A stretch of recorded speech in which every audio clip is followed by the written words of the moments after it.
بسم اللہ الرحمن الرحیم. گلدار اردو 12ویں جماعت کے لیے پہلا سبق ہے سیرت محمدی صلی اللہ علیہ وسلم کی جامعیت. سبق کا نام ہے سیرت محمدی صلی اللہ علیہ وسلم کی جامعیت. سیرت سے متعلق ہے اس میں کہ ہمارے نبی صلی اللہ علیہ وسلم کی جو سیرت ہے وہ جامع ہے. مصنف کا نام ہے سید سلیمان ندوی. سید سلیمان ندوی. پیپر میں اقتباسات کی تشریح آئیں گی. اقتباس پیراگراف کی تشریح، نثر پاروں کی تشریح اور سوال جواب بھی آئیں گے انشاءاللہ. تو آج کی اس کلاس میں، آج کے اس لیکچر میں ہم انشاءاللہ اقتباس کی تشریح پڑھیں گے، سوال جواب پڑھیں گے اور سبق کو پڑھیں گے، تھوڑا سا سمجھائیں گے انشاءاللہ. بہت ہی آسان ہے، اس میں سے اقتباس وغیرہ انشاءاللہ آتے ہی رہتے ہیں، اس لیے اگر غور سے سنیں گے، شروع سے آخر تک سنیں گے تو انشاءاللہ فائدہ ہوگا.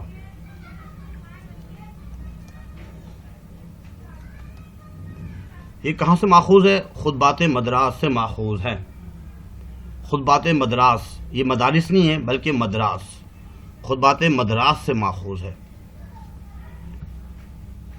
اکتوبر نومبر 1925 عیسوی میں 2 مہینوں میں انہوں نے، یہ آئے ہوئے تھے مدراس، اور 2 مہینوں میں ہفتے میں ایک انہوں نے خطبہ، لیکچر، بیان، تقریر کی، اور اس میں تمام اسکولوں کے اور مدرسوں کے طالب علم اور عام مسلمان آئے ہوئے تھے آپ کی تقریر کو سننے کے لیے، آپ کی خطبات کو سننے کے لیے. اور یہ ہفتے وار درس تھا. مدراس میں ایک جگہ ہے لالی ہال.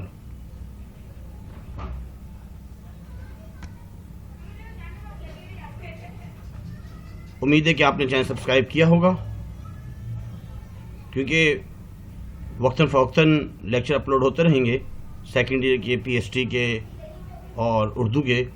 پھر ماڈل پیپر کو سالو کیا جاتا ہے، گیس پیپر، پیپر پیٹرن، یہ تمام چیزیں جو ہے ساتھ ساتھ بتائی جاتی ہیں. اس لیے اس کو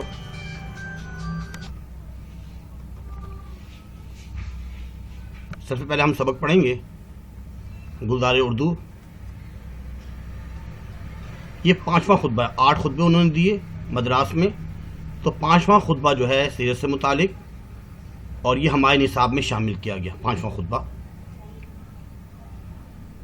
ان کنتم تحبون اللہ فاتبعونی یحببکم اللہ. شروع میں نحمدہ ونصلی علی رسولہ الکریم، اما بعد فاعوذ باللہ من الشیطان الرجیم، بسم اللہ الرحمن الرحیم. قل ان کنتم تحبون اللہ فاتبعونی یحببکم اللہ. یہ پورا سبق اس کی تشریح ہے. اے محمد صلی اللہ علیہ وسلم، ان سے کہہ دیجئے، ان اگر کنتم تحبون اللہ، تم اللہ سے محبت کرنا چاہتے ہو، اللہ سے محبت، تو تمہیں کیا کرنا ہے؟ فاتبعونی، میری اتباع کرنی ہے، یعنی حضور صلی اللہ علیہ وسلم کی اتباع کرنی ہے، حضور صلی اللہ علیہ وسلم کی پیروی کرنی ہے، فالو کرنا ان کو. اس پر جو ہے یحببکم اللہ، یحببکم اللہ، تو اللہ رب العزت تم سے محبت کریں گے. وہ اللہ جو ہے نا آپ سے جو محبت کریں گے، اس کی شرط یہ ہے کہ حضور صلی اللہ علیہ وسلم کی اتباع، حضور صلی اللہ علیہ وسلم کی سیرت کو اپنانا ہوگا.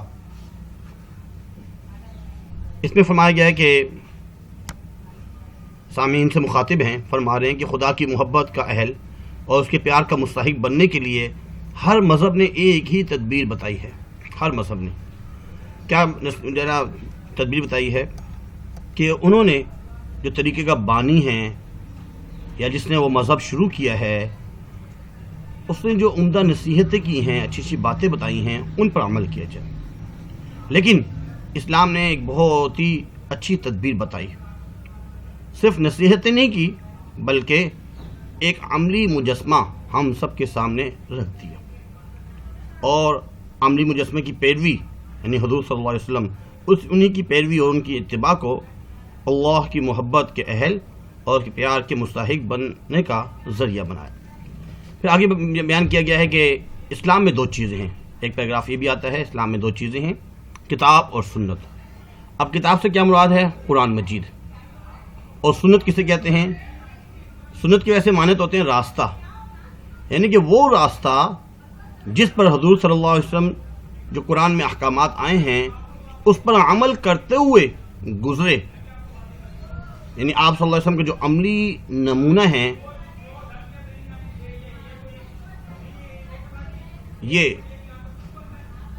جس کی تصویر احادیث میں بصورت الفاظ ہے،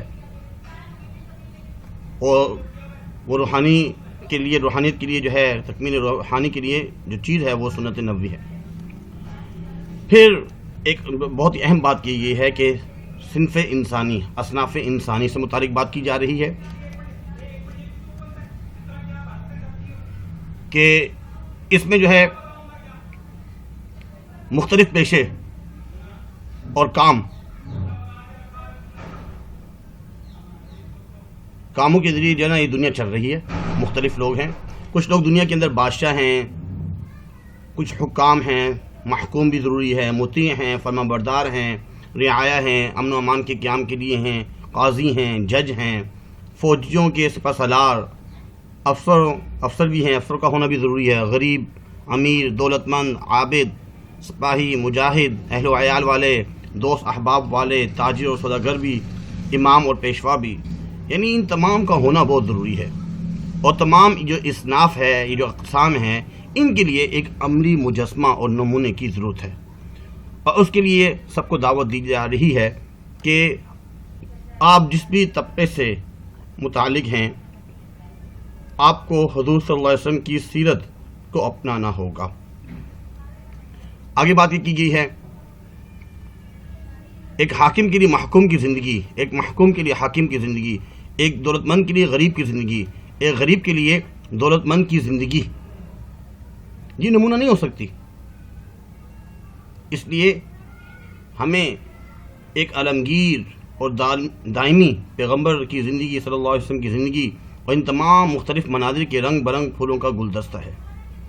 پھر دوسری بات جو ہے نا یہاں پہ کی جا رہی ہے، ایک تو ہو گیا اصناف انسانی، انسان کی اقسام، اور دوسری بات ہر انسان کے مختلف لمحوں کے مختلف افعال کی ہے۔ اگر ہم یہ غور سے سن لیں گے تو فائدہ یہ ہوگا کہ ہمیں سمجھ میں آ جائے گا کہ اس میں کیا کہنا چاہ رہے ہیں۔ پھر اس پیراگراف، کسی بھی پیراگراف میں سے اگر تشریح آئے تو ہم تشریح کر پائیں گے۔ اس میں بتانا چاہ رہے ہیں کہ ہمارے جسم سے بہت سے افعال نکلتے ہیں، بہت سے ایکشن ہوتے ہیں۔ ہم چلتے پھرتے بھی ہیں، اٹھتے بیٹھتے بھی ہیں، کھاتے پیتے بھی ہیں، سوتے جاگتے بھی ہیں، ہنستے بھی ہیں، روتے بھی ہیں، پہنتے بھی ہیں اور کپڑے اتارتے بھی ہیں، نہاتے بھی ہیں، دھوتے بھی ہیں، لیتے بھی ہیں، دیتے بھی ہیں، سیکھتے بھی ہیں، سکھاتے بھی ہیں، مرتے بھی ہیں، مارتے بھی ہیں، کھاتے بھی ہیں، کھلاتے بھی ہیں، احسان لیتے بھی ہیں اور کرتے بھی ہیں، جان دیتے بھی ہیں اور بچاتے بھی ہیں، عبادت و دعا کرتے بھی ہیں اور کاروبار بھی، مہمان بھی بنتے ہیں، میزبان بھی۔ ہم کو ان تمام امور کے متعلق جو ہمارے مختلف افعال جسمانی سے تعلق رکھتے ہیں ایک عملی نمونے کی ضرورت ہے، اور ہر نئی حالت کے پیش آنے پر ایک نئی ہدایت کا سبق اور نئی رہنمائی کا درس دینے، اس کے لیے بھی ہمیں حضور صلی اللہ علیہ وسلم کی سیرت کو اپنانا پڑے گا۔ فرمایا جا رہا ہے کہ اگر دولت مند ہو تو مکہ کے تاجر اور بحرین کے خزینہ دار کی تقلید کرو، یعنی حضور صلی اللہ علیہ وسلم کی۔ اگر تم میں سے کوئی غریب ہے تو شعب ابی طالب کے قیدی یعنی حضور صلی اللہ علیہ وسلم اور مدینہ کے مہمان کی کیفیت سنو۔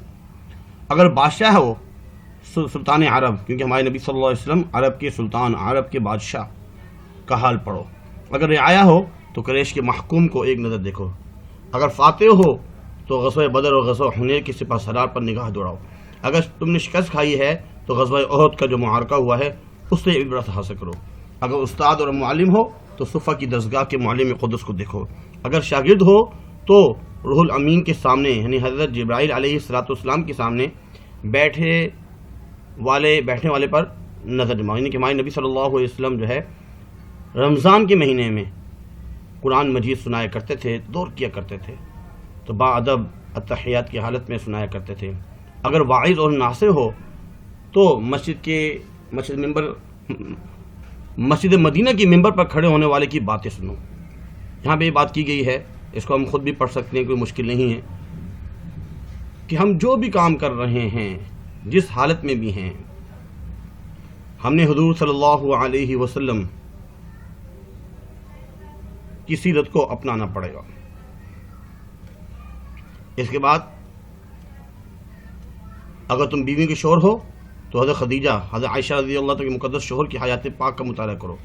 اگر اولاد والے ہو تو فاطمہ رضی اللہ عنہ کے باپ اور حسن حسین رضی اللہ عنہما کے نانا کے حال پوچھو، یعنی انہوں نے کس طریقے سے اپنے اولاد کے ساتھ زندگی گزاری، آپ صلی اللہ علیہ وسلم کے اخلاق کیسے تھے.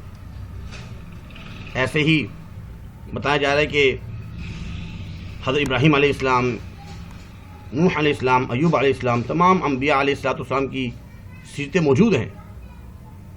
وہ تمام دوسرے انبیاء کرام کی جو سیرتیں ہیں صرف ایک ہی جنس کی، ایک ہی قسم کی، ایک ہی جنس کی اشیاء کی دکانیں. اور محمد صلی اللہ علیہ وسلم کی سیرت اخلاق و اعمال کی دنیا کا سب سے بڑا بازار، مارکیٹ ہے، جہاں ہر جنس کی خریدار اور ہر شے کے ان کو مل سکتی ہے. اس کے بعد ایک اور بات کی جا رہی ہے کہ فتح مکہ کے دن حضرت عباس رضی اللہ تعالیٰ عنہ کے ساتھ کھڑے ہو کر ابو سفیان جو ہے وہ اسلامی لشکر کا تماشا دیکھ رہے ہیں، اور جھنڈے اور اسلام کا دریا ایسا لگا کہ امڑ آیا ہے. حضرت ابو سفیان کی آنکھیں ابھی بھی دھوکہ کھاتی ہیں. وہ حضرت عباس سے کہتے ہیں، عباس تمہارا بھتیجا تو بڑا بادشاہ بن گیا. عباس رضی اللہ عنہ کی آنکھیں کچھ اور دیکھ رہی تھی. فرمایا، ابو سفیان یہ بادشاہی نہیں، نبوت ہے، نبوت. اس کے بعد عدی بن حاتم ان کا قصہ بیان کیا ہے،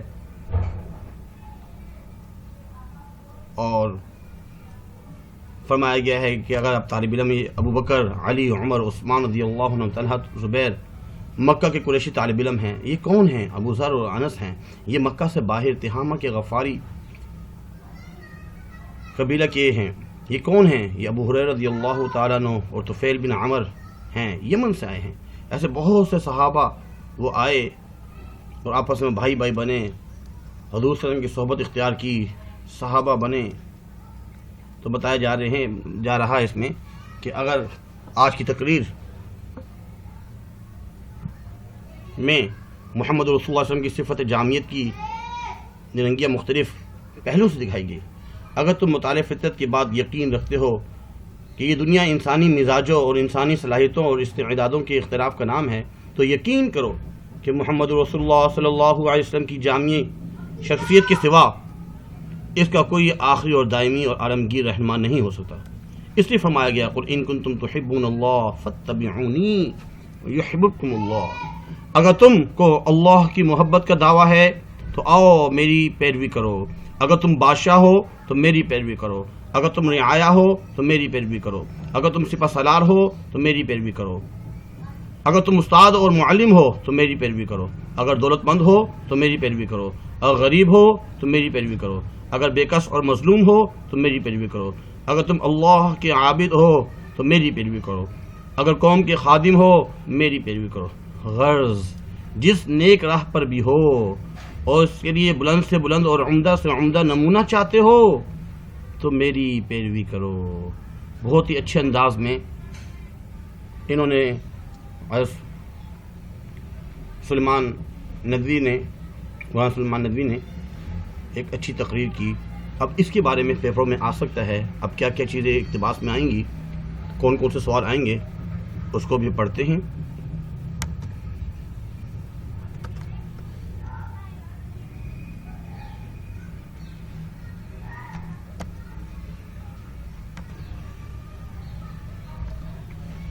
یہ ہیں علامہ سید سلمان ندوی، 1884 میں پیدا ہوئے ہیں، 1953 میں، اور 6 جلدوں میں سیرت النبی صلی اللہ علیہ وسلم یہ کتاب ہے. 2 جلدیں شبلی نعمانی نے لکھی، ان کے استاد ہیں، یہ ان کے شاگرد ہیں، خاص شاگرد، اور بقیہ جو 4 جلدیں ہیں وہ انہوں نے لکھی. اور 7 سال انہوں نے ندوۃ العلماء اس مدرسے میں پڑھا. اور اس کے بعد پیدا ہوئے پٹنہ میں 1884 میں، اور کراچی میں ان کا انتقال ہوا۔ علی گڑھ یونیورسٹی سے ان کو اعدادی ڈاکٹریٹ کی PhD کی ڈگری ملی، اور اس کے بعد 1950 میں پاکستان آئے۔ حکومت پاکستان کی طرف سے تعلیمات اسلامی بورڈ، اسلامک ایجوکیشن بورڈ کے صدر مقرر ہوئے۔ 1953 میں آپ کا انتقال ہوا، اور آپ جامعہ اسلامیہ کالج میں ہی پڑھاتے تھے، اسی کے پروفیسر تھے، اور وہیں آپ ایک قبرستان بنا ہوا ہے ایک سائڈ پہ، وہیں آپ مدفون ہیں، آپ کی تصانیف۔ اس کے بعد MCQs اس میں سے آتے ہیں۔ سنت کی لغوی معنی ہے راستہ۔ اسلام تمام انسانوں کو دعوت اتباع دیتا ہے سنت نبوی کی۔ صلح حدیبیہ سن 6 ہجری میں ابو سفیان نے جو ہے وہ صحابہ کرام کی کثیر تعداد کے بارے میں کہا تھا۔ فتح مکہ کے دن مختلف قبیلوں کے صحابہ کرام کی شمولیت ظاہر کر رہی تھی اسلام کی آفاقی عظمت، اور یہ ماخوذ ہے خطبات مدراس سے، ماخوذ ہے خطبات مدراس سے ماخوذ ہے۔ اس میں 8 خطبے ہیں، 8 خطبے ہیں، اور بنیادی طور پر یہ عالم دین تھے۔ ان کا جو کارنامہ ہے وہ سیرت النبی، سیرت النبی کو انہوں نے پائے تکمیل تک پہنچایا، اور یہ اسلامیہ کالج میں مدفون ہیں۔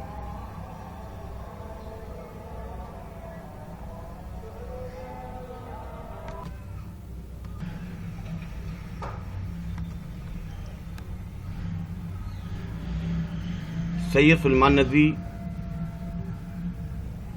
شبلی نعمانی کی شاگرد تھے۔ ندوۃ العلماء لکھنؤ میں واقع ہے۔ سیرت النبی کی 6 جلدیں ہیں۔ سید سلیمان ندوی کی یہ تحریر ہے، اور سید سلیمان ندوی جو ہے ان کی حقیقی جانشین۔ امید ہے کہ آپ نے اس کو لائک بھی کیا ہوگا، شیئر بھی کیا ہوگا۔ اپنے دوستوں کو لازمی شیئر کیجیے تاکہ وہ اس سے مستفید ہو سکیں۔ یہ اقتباس آ سکتا ہے پیپر میں، تشریح آپ لوگ پڑھ سکتے ہیں، کوئی مشکل نہیں ہے۔ ہماری کوشش ہوتی ہے کہ 20 منٹ کے اندر اندر یا 20 منٹ کا لیکچر بنائیں تاکہ آپ کے لیے آسانی ہو، اور تشریح میں تھوڑی سی باتیں یہ بھی لکھ سکتے ہیں۔ اس کے بعد اقتباس نمبر 2، اسلام میں 2 چیزیں، اس کے بارے میں جو بھی بتایا ہے، تشریح۔ اقتباس نمبر 3،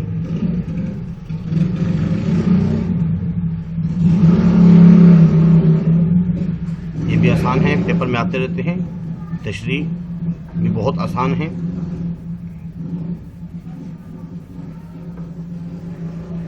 اقتباس نمبر 4،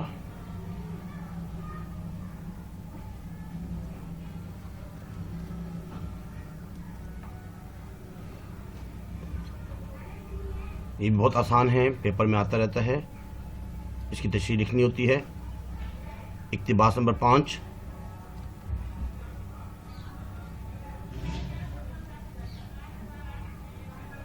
تشریح، اور اقتباس نمبر 6، سبق میں سے کہیں سے بھی اقتباس آ سکتا ہے۔ اگر سبق صحیح سنا ہے، سمجھا ہے، تو کہیں سے بھی اگر اقتباس آ جائے تو کوئی مشکل نہیں۔ اب سوال جب کون کون سے آ سکتے ہیں ذرا غور سے سن لیجئے۔ آپ کی بک میں یہ تمام سوالات ہیں، تقریباً 6 سوالات ہیں۔ 3 سوالات یہ ہیں، ان کو ایک مرتبہ پڑھ لیجئے گا۔ ایک سوال یہ ہے کہ ان کے جو نا خطوط جو روانہ کیے تھے آپ صلی اللہ علیہ وسلم نے، آپ صلی اللہ علیہ وسلم کی سیرت کے بارے میں مختصر سے جو اپنے الفاظ میں لکھنا ہے۔ یہ تمام سوالات تھے، تقریباً 5 سوالات ہیں۔ امید کرتے ہیں کہ آپ کو سمجھ میں آیا ہوگا۔ اس کو آگے بھی شیئر کیجیے گا، مکمل سنیے گا، اور سبسکرائب لازمی کر لیجیے گا۔ آج کے لیے اتنا ہی کافی ہے۔ اللہ حافظ۔ وما علینا الا البلاغ المبین۔ جزاکم اللہ خیر فاحسن الجزاء۔